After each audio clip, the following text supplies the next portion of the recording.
Seguimos aqui nos Congressos Paróquias de Gestão Eclesial 2025 e agora eu vou conversar um pouco com ele, que é até difícil resumir o currículo, mas é advogado, professor, educador financeiro, colunista na rádio, apresenta programa na TV, tem especialização em gestão de projetos, finanças, palestrante. O foco dele maior é educação financeira.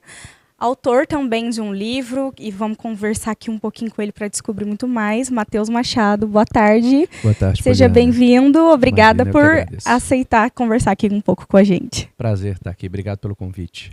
Matheus, conta pra gente, como que você entrou nessa área do financeiro, né? Então, a sua graduação inicial é o Direito? Direito, eu sou advogado e mesmo durante o curso de Direito eu já comecei a trabalhar com gestão. Então, a partir dali, eu brinco que eu aprendi a gostar de resolver problema. Eu me formei em Direito, tenho OAB, mas percebi que não era o que eu queria. Queria trabalhar com gestão, fui focando. E quando eu fui focando cada vez mais, eu percebi que um grande problema das pessoas, dos projetos que eu trabalhava, era justamente a má gestão financeira. E muitas vezes porque as pessoas olhavam para o financeiro como se fosse só o dinheiro, não entendendo que, na verdade, era parte de um todo, das decisões, né, que os líderes tomavam no dia a dia, da estratégia que era adotada, da revisão que era sempre necessária. A partir dali, eu percebi que eu gostava de tocar nesse assunto. E aí eu fui estudar finanças também, depois estudei fintechs, enfim. E aí eu fui me aprofundando nessa área. Você também tem presença, né, nas redes sociais. O seu @ no Instagram é bem sugestivo também, né? Bem sugestivo, é o Matheus Finanças. E o Matheus Finanças, ele surgiu de uma brincadeira na época, de um amigo que falou: Matheus Finanças, eu botei o @ gostei, ficou. E felizmente, tanto no Instagram, na rede social, quanto na rádio, na TV, a gente consegue comunicar para as pessoas de uma forma mais leve, né, mais humanizada também, esse tema que às vezes é tão delicado falar sobre dinheiro. Às vezes as pessoas têm tanta resistência, como se o dinheiro por si só fosse algo, né, muito ruim. Então a gente consegue dar uma roupagem ali um pouco mais leve, mais cristã, né, para a gente que é católico, então muito, muito familiar no dia a dia. É exatamente o que eu ia perguntar agora. Como que surge em você esse despertar para falar de finanças, atrelando ao catolicismo? Bom, eu sou católico de berço, né? Então, assim, toda a vida criada dentro da igreja, me tornei vicentino muito novo, com 11, 12 anos de idade. Meu pai era, meu avô, meu pai ainda era, meus tios. E então eu sempre tive uma conexão muito forte com os movimentos. Eu sei que a Sociedade São Vicente é uma associação separada, mas totalmente conectada, né, à nossa fé católica. E aí eu fui para os movimentos de jovens e sempre um espírito muito de liderança. E quando você lidera, você começa a perceber os bastidores, né, da organização. E ali eu percebia uma falta de cuidado na administração, muitas vezes falta até de conhecimento, não falta de boa vontade, e as coisas foram caminhando. Então eu sempre ia trazendo um pouco do meu conhecimento para onde eu entrava. Até que em 2019 o Papa Francisco ele criou a Economia de Francisco, que é um movimento global hoje em 115 países do mundo, perdão, em que a gente busca trazer uma nova alma para a economia e para as finanças. E a partir disso, no momento que ele publicou a carta, um padre amigo meu me ligou e falou: isso é sua cara, você precisa participar. E ali eu percebi que já estava muito nítido a minha conexão entre o meu trabalho, entre a minha profissão, a minha atuação e a nossa vocação, a nossa fé católica, a nossa missão como cristãos. Então, a partir de então, eu passei cada vez mais a conectar o assunto, até que em 2020 a Alessandra Santos, que é uma missionária católica, ela me fez um convite através da Lua, Lucimar Nascimento, para que a gente falasse para a comunidade dela sobre esse tema, e ali eu fui me aprofundando. Então aí eu peguei a Bíblia, dei aquela dissecada para ver todos os temas interessantes e, enfim, a partir dali já são mais de 2.000 alunos em cursos com esse tema de finanças para cristãos e com um parêntese que são cursos a valores acessíveis, porque sempre foi uma prerrogativa que eu tive, que é um tema importante, então eu não posso, como cristão, colocar ele longe das pessoas. E graças a Deus tem muita gente que já deu feedback muito positivo sobre isso, mas nasceu ali, com o Papa. Em seguida, então eu posso imaginar que veio o livro, foi isso?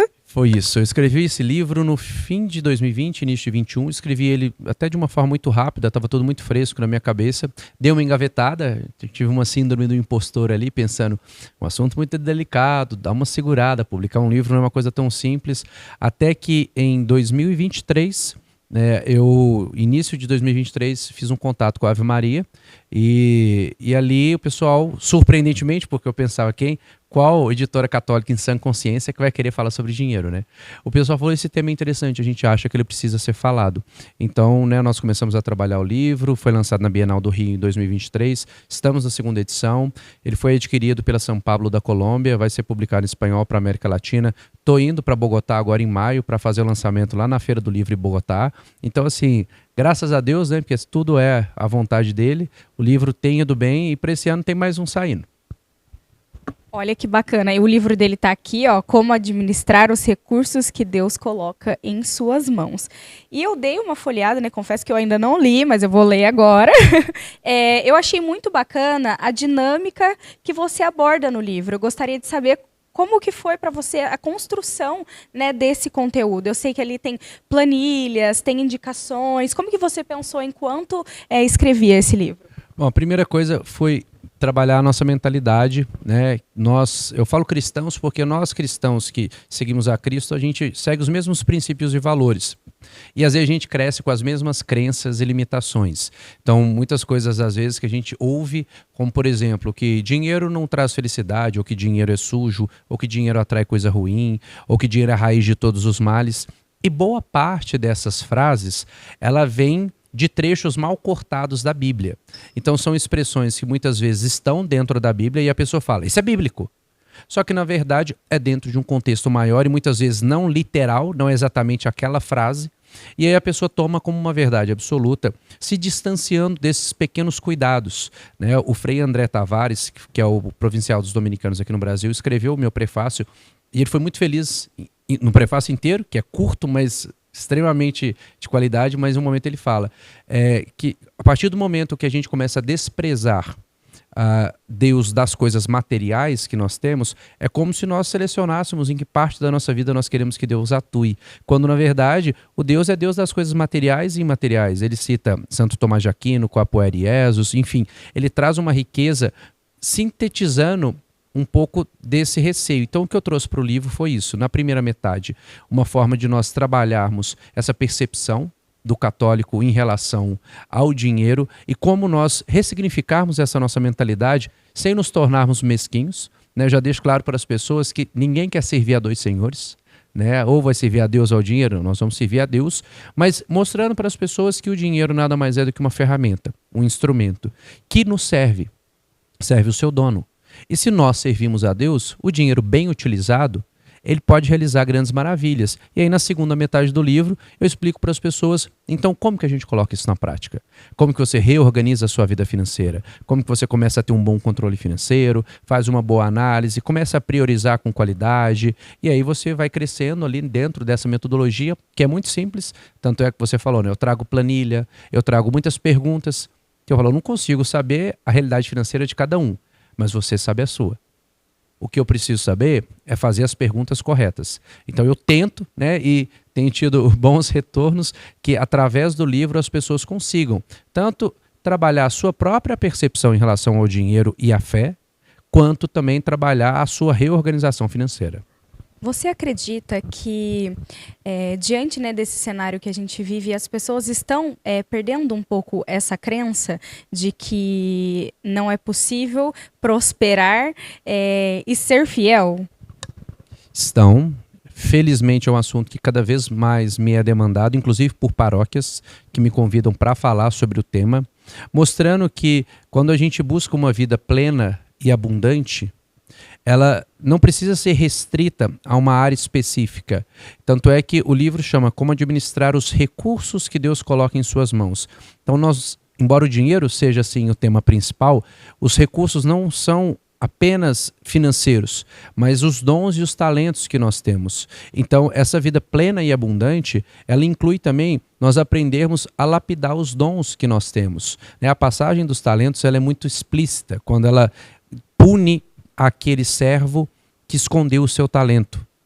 A luz ela não foi feita para ficar debaixo do candeeiro. Então a Bíblia ela nos traz várias provocações do que você, Poliana, do que eu, Mateus, o que a gente está fazendo com aqueles dons e talentos que Deus nos presenteou, ou seja, os recursos que nós temos, inclusive os materiais.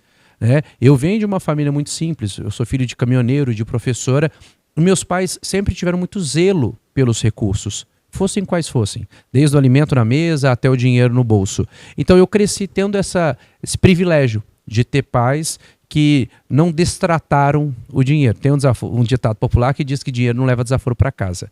Então eu acho sim que nós estamos ressignificando, que as comunidades estão perdendo um pouco esse medo e compreendendo que ninguém tem o objetivo de colocar a vida financeira ou o dinheiro em um altar, porque esse não é o lugar dele. O altar, nós sabemos de quem é o dono deste altar.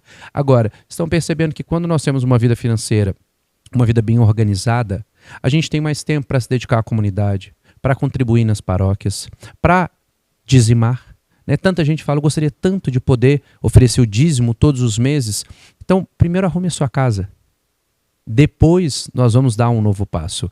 Então, sim, o resultado, ele às vezes ele toma um pouquinho mais de tempo, porque é um tema milenar, né? A gente, de certa forma, conflitar esse tema com a nossa fé, mas felizmente esse assunto tem sido aberto, né? Eu estive na Itália ano passado, em setembro, com o Papa Francisco, inclusive tive a oportunidade lá em Castel Gandolfo de também trazer esse tema para o pessoal, pessoas de 30 países diferentes, e a gente tem percebido sim, até a fé católica como um todo se abrindo mais para esse assunto.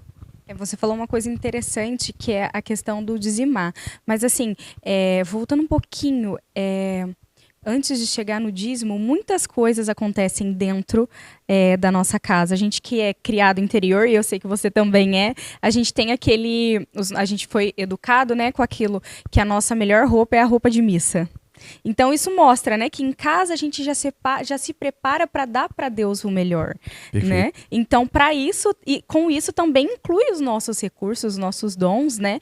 E eu sempre falo, né, para as pessoas que o dízimo na verdade é uma experiência, né? E só quem devolve o dízimo com amor sabe as maravilhas que que Deus concede na sua vida, a abundância que realmente predomina na sua vida quando você faz essa devolução, que volta mesmo, né? Volta pra gente. Falo, não é dar esperando nada em troca, até porque a Bíblia, ela é muito, principalmente no Novo Testamento, quando traz essa releitura do dízimo, né, que durante muito tempo se entendia que o dízimo tinha que ser os 10%, e vem o Novo Testamento dizendo, né, dê conforme o seu coração, mas não quer dizer que você tem que dar só aquilo que sobrou, ou só aquilo que não cabe. Não, dê conforme o seu coração. Então, se você vai dar realmente de coração aberto, como você disse, é uma experiência. E aquela experiência, ela constrói tanto na vida da gente, de você sentir o retorno, de você sentir as maravilhas de Deus acontecendo na sua casa, na sua família, nos seus amigos, no seu trabalho. E não estou dizendo que é você pagando uma conta, muito pelo contrário. É, na verdade, você destacando para Deus o quanto você é grato pelo que você tem na vida. Primeiro, por você ter vida. E segundo, dentro das suas possibilidades, mostrando que você também se sacrifica um pouquinho para oferecer aquilo para Deus. Porque o sacrifício é parte, né? Nós estamos vivendo a quaresma. A quaresma é só um lembrete para nós de um sacrifício que é necessário. Então, acredito que o dízimo ele não deve ser visto como um sacrifício, mas se às vezes for necessário, que a gente ainda assim faça um sacrifício. E é muito curioso, porque tem pessoas que me procuram, às vezes pediram dicas ou até uma consultoria, e é muito legal quando a pessoa vira e fala assim, eu quero reorganizar minha vida financeira porque eu quero virar dizimista. E eu não posso jurar em vão, né? Mas assim, eu te asseguro que eu tenho vários testemunhos como esses, de pessoas que chegam com essa perspectiva. Eu quero dar o dízimo. Eu acho isso fantástico. Eu falo, já está vindo por um excelente motivo, vai dar tudo certo. Eu acho que isso é um pouco do que você preparou, né, para dividir aqui no Conadis, né, com as pessoas, né, com os congressistas do Conadis, né?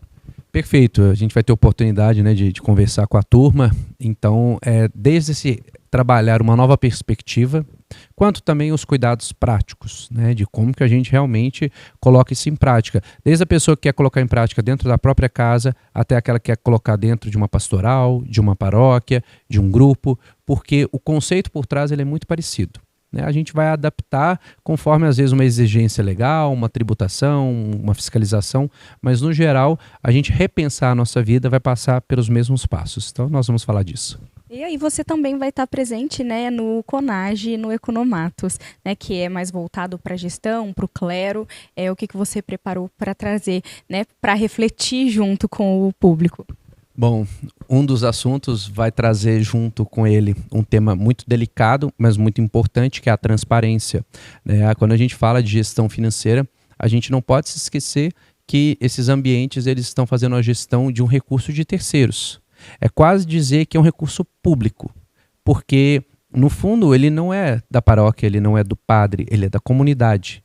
Então, como fazer essa gestão e ao mesmo tempo garantir essa transparência, essa prestação de contas que é necessária, né? A gente brinca assim, se amanhã vier um compliance, ou seja, se vier uma auditoria, uma investigação dentro da sua casa, dentro da sua vida, dentro da sua empresa, será que você passaria no teste? Então, para nós também repensarmos e entendermos que às vezes nada está acontecendo, às vezes tudo está regular, mas falta uma comunicação. E no outro momento nós vamos também poder entrar um pouquinho na vida pessoal, que é a importância de primeiro a gente arrumar a casa da gente, para depois a gente poder cuidar do outro. E o arrumar a casa da gente é espírito, é alimento, mas também é o bolso. Então nós vamos mostrar um pouco desse equilíbrio, né, de todos esses aspectos que integram a vida da gente, inclusive mostrando que uma vida financeira bem estruturada nos ajuda, eu brinco assim, a pagar uma academia em dia, comprar um tênis bom para caminhar, a comprar um alimento saudável, às vezes a poder fazer uma viagem no fim de semana com a família, com os amigos, onde você relaxa, você descansa. Então eu falo, a vida financeira, às vezes quando ela não é tratada como importante, ela na verdade nos restringe de várias coisas da vida que nos fariam bem, inclusive dividir com a comunidade. Então o objetivo é também lembrar-nos, né? Vamos cuidar também da gente para a gente poder cuidar melhor do outro. E quando a gente fala, né, que para Deus sempre o melhor, isso inclui o melhor de nós. Então, antes de tudo, a gente também tem que cuidar da gente, né?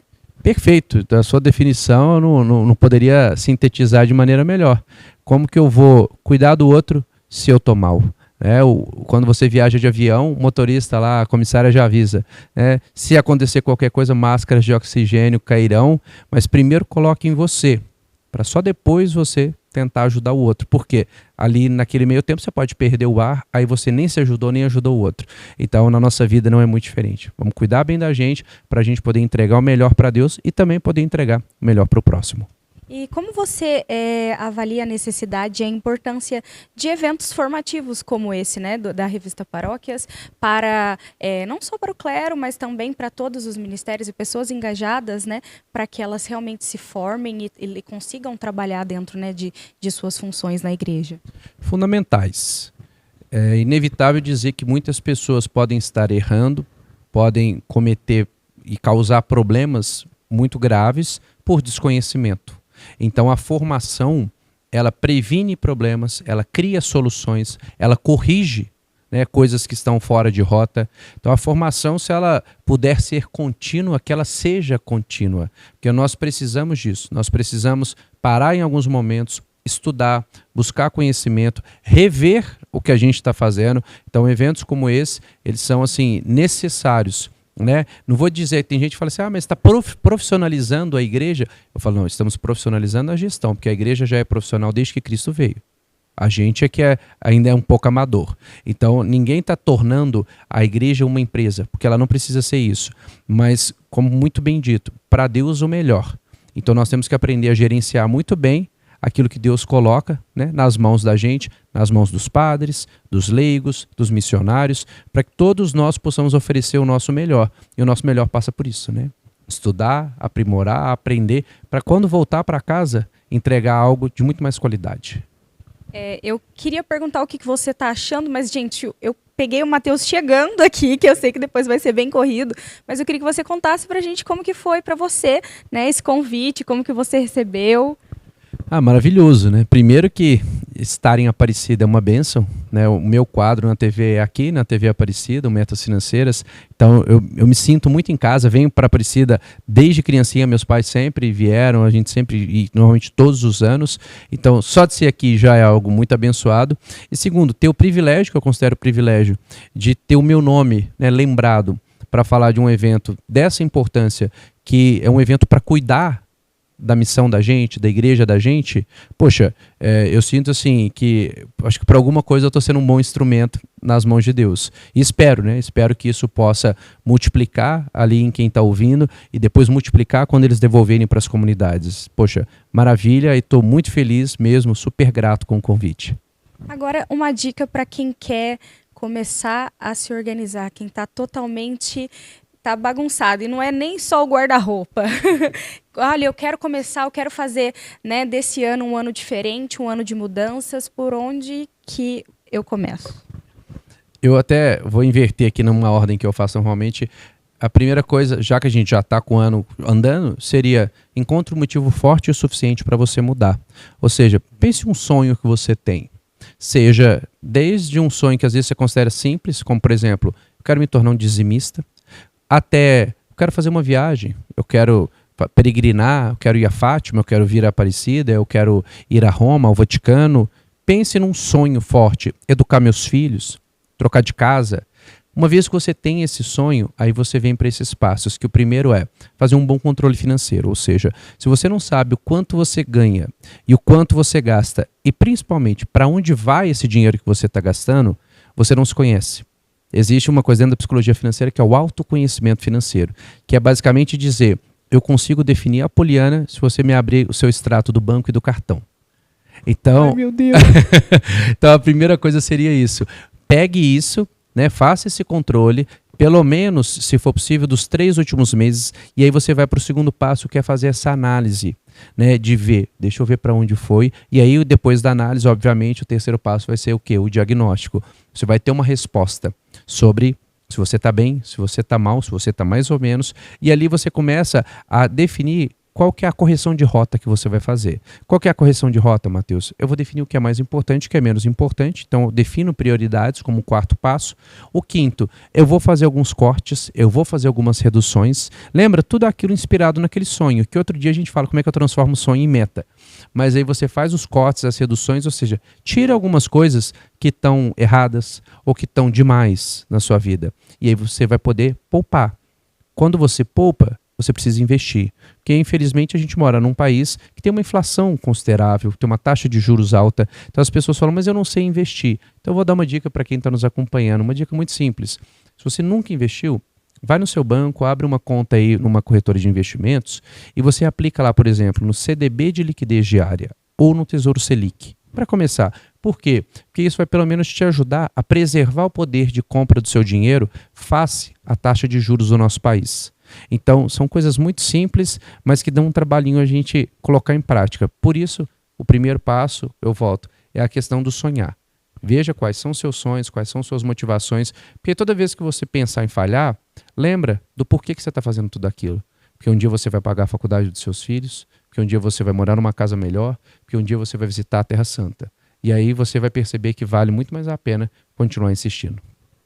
Bom, eu fiquei preocupada ali, que eu falei, meu Deus, ele vai querer ver meus extratos, mas aí ao mesmo tempo agora eu fiquei aliviada porque eu tô no caminho certo. Tá bonitinho, dos investimentos. Tá bonitinho. Boa. Matheus, olha, eu gostaria de ficar aqui muito tempo conversando com você, eu acho que não falta assunto, mas realmente eu não posso te prender aqui comigo, porque, né, você tem um momento logo em seguida. Então eu quero te agradecer a sua disponibilidade de estar aqui com a gente, principalmente, né, a editora Ave Maria, que é uma grande parceira da revista Paróquias, que nos ajudou a trazer o Matheus para cá, né, a publicar também o livro dele, a levar esse conteúdo, né, para os católicos e para as pessoas. Então, muito obrigada, Ave Maria, ao Alisson, na pessoa do Alisson, principalmente. Matheus, muito obrigada, que Deus abençoe, né, o seu chamado, porque isso é um ministério e um chamado, que ele te fortifique e que nós possamos estar juntos em outros momentos também. Amém, Poliana. Obrigado a você, obrigado ao Lauro que está aqui com a gente nos bastidores, a Kiara, ao Alisson, ao Anderson, motorista da Ave Maria do comercial também que me trouxe, né, e a todo mundo que de alguma forma também contribui para que juntos a gente possa, né, trabalhar, evangelizar e entregar produtos, serviços cada vez com mais qualidade. Muito obrigado. E se você tem interesse, né, em adquirir o livro do Matheus, depois dessa conversa que a gente teve, e não tem uma Ave Maria perto de você, você pode entrar no site, que eu vou pedir para o Lauro colocar aqui depois na edição, e adquirir o livro do Matheus lá, e a gente já está ansioso aí pelo que vem pela frente. Mais uma vez, Matheus, muito obrigado e seja bem-vindo aos Congressos Paróquias. Obrigado, um prazer, um abraço para todo mundo que está nos acompanhando.